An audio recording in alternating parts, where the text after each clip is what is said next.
মৃত্যু আমাদের সকলকে বরণ করতে হবে। মৃত্যুর আগে কবরের পাথেও আমাদেরকে সংগ্রহ করে নিতে হবে। আম্মা জান খাদিজাতুল কুবরা রাদিয়াল্লাহু তাআলা আনহা এমন একজন নারী ছিলেন যাকে আল্লাহ তাআলা নিজেই সালাম দিয়েছেন। মৃত্যুর আগে তিনি কান্না করতেছেন। রাসূল বলছেন, খাদিজা রে কেন কান্না করতেছো, কি হয়েছে? খাদিজা বলছেন, স্বামী আমার তো মৃত্যুর সময় হয়ে গিয়েছে। কারণ নবী থেকে খাদিজার বয়স কম না বেশি বলেন? নবীজির বয়স যখন 25, আম্মা জান খাদিজাতুল কুবরা রাদিয়াল্লাহু তাআলা আনহার বয়স তখন কত? 40। তো মৃত্যুর আগে তিনি খুব কান্না করতেছেন। রাসূল বলছেন, খাদিজা তুমি কেন কান্না করো, কি হয়েছে আমাকে বলো। খাদিজা বলছে, স্বামী আমার মৃত্যুর সময় হয়ে গিয়েছে। মৃত্যুর পরে যখন আমাকে কবরে রাখা হবে, কবরে যখন ফেরেশতারা আমাকে প্রশ্ন করবে, এই প্রশ্নের জবাব কি দিব আমি, এই ভয়ে কান্না করতেছি। দেখেন, যেই নারীকে আল্লাহ তাআলা নিজে সালাম দিয়েছেন, সেই নারীর যদি এত ভয় হয়, আমাদের মা বোনদের ভয় করার দরকার আছে না নাই বলেন? অবশ্যই আছে।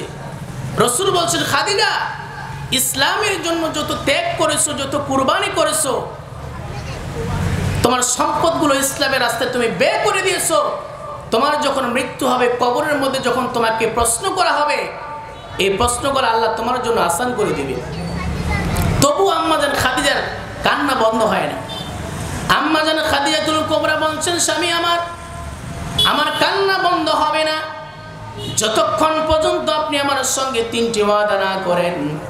রাসূল বলছেন, খাদিজা রে আজকে তুমি আমার সঙ্গে যা ওয়াদা করবে তাই ওয়াদা পূরণ করবে, কি করতে হবে আমাকে বলো। আম্মা জান খাদিজাতুল কুবরা বলছেন, স্বামী আমার 1 নম্বর ওয়াদা করতে হবে, আমার যখন মৃত্যু হয়ে যাবে, আমার মৃত্যুর পরে আমার জানাজার নামাজের ইমাম আবু বকরকে দিয়ে আপনি করাবেন না, ওমরকে দিয়ে করাবেন না, ওসমান আলীকে দিয়ে করাবেন না, আমি খাদিজার জানাজার নামাজের ইমাম হবেন আপনি। রাসূল বলেন, ঠিক আছে। 2 নম্বর ওয়াদা পূরণ করতে হবে, স্বামী আমার যখন মৃত্যু হয়ে যাবে, সাধারণত মানুষের মৃত্যু হলে বাজার থেকে কাফনের কাফন কিনে আনে, আপনি আমার জন্য বাজার থেকে কাফনের কাফন কিনে আনবেন না। রাসূল বলছেন, খাদিজা রে তাহলে আমি কেমনে তোমাকে কাফন দেব, তুমি আমাকে বলো।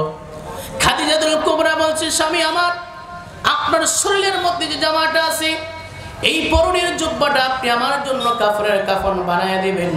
রাসূল বলছেন, খাদিজা আমার জামাটা যদি তোমার জন্য কাফনের কাফন বানায় দেই, তোমার লাভ কি, তোমার ফায়দা কি আমাকে বলো। খাদিজা বলছেন, স্বামী আপনি যখন আপনার জামাটা আমার জন্য কাফনের কাফন বানায় দিবেন, আমাকে যখন কাফন দেওয়া হবে, যখন কবরে রাখা হবে, আপনার এই কাপড়ের মধ্যে তো আপনার শরীরের ঘাম লেগে আছে, আপনার ঘাম তো মেশক আম্বরের থেকে সুগন্ধি। সুবহানাল্লাহ বলেন। নবীর ঘামে তো সুগন্ধি ছিল।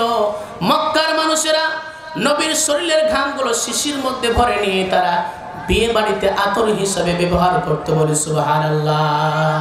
রহমতে আলম নবী, নবী দো জাহান সাহাবীরা। 3 নম্বর আবদার হলো, আমার মৃত্যুর পরে আমাকে কবরে দাফন করার পরে সমস্ত সাহাবীরা যখন চলে আসবে, আপনি রাসূল আসবেন না, আপনি আমার কবরের পাশে থাকবেন। ফেরেশতারা যখন আমাকে 3টি প্রশ্ন করতে আসবে, মান রব্বুকা ওয়া মা দীনুকা ওয়া মা নাবিয়ুকা, এই 3টি প্রশ্নের জবাব আমি খাদিজা দিব না, আপনি রাসূলকে দিতে হবে।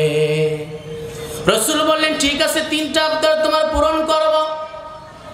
আম্মা জান খাদিজাতুল কুবরা রাদিয়াল্লাহু তাআলা আনহা যখন মৃত্যু হয়ে গেল, মৃত্যুর পর নবীজি তারা জানাজা নামাজের ইমামতি করলেন, নিজের জামাটা কাফনের কাফন বানিয়ে দিলেন। আম্মা জান খাদিজাতুল কুবরাকে যখন দাফন দেওয়া হলো, সমস্ত ফেরেশতারা সমস্ত সাহাবীরা চলে আসলো, কিন্তু রাসূল হযরতে খাদিজার কবরের পাশে কান্না করতেছে। আবু বকর বলতেছে, ও আমার রাসূল। সমস্ত সাহাবীরা খাদিজাকে দাফন দেওয়ার পর চলে গেছে, আপনি কি যাবেন না? রাসূল কান্না করতে করতে বলতেছেন, আবু বকর তুমি কি জানো না, আমার খাদিজার সঙ্গে আমি 3টি ওয়াদা করেছি, এখন একটা বাকি আছে। আমার খাদিজার কাছে যখন ফেরেশতারা জিজ্ঞেস করতে আসবে, মার রব্বুকা মা দীনুকা মা নাবিয়ুকা, এই তিনটি প্রশ্নের জবাব না দেওয়া পর্যন্ত আমি রাসূল এখান থেকে যাব না। আল্লাহ রাব্বুল আলামিন জিবরাইল আলাইহিস সালাতু ওয়াস সালামকে লক্ষ্য করে বলছেন, জিবরাইল যাও যাও আমার রাসূলকে গিয়ে বলো, আমার রাসূল যেদিন খাদিজার সঙ্গে তিনটি ওয়াদা করেছিল, তিনটি ওয়াদা পূরণ করার জন্য স্বয়ং আরশের মালিক মহান রব্বুল আলামিন জিম্মাদারি নিয়ে নিয়েছিলেন। বলি সুবহানাল্লাহ।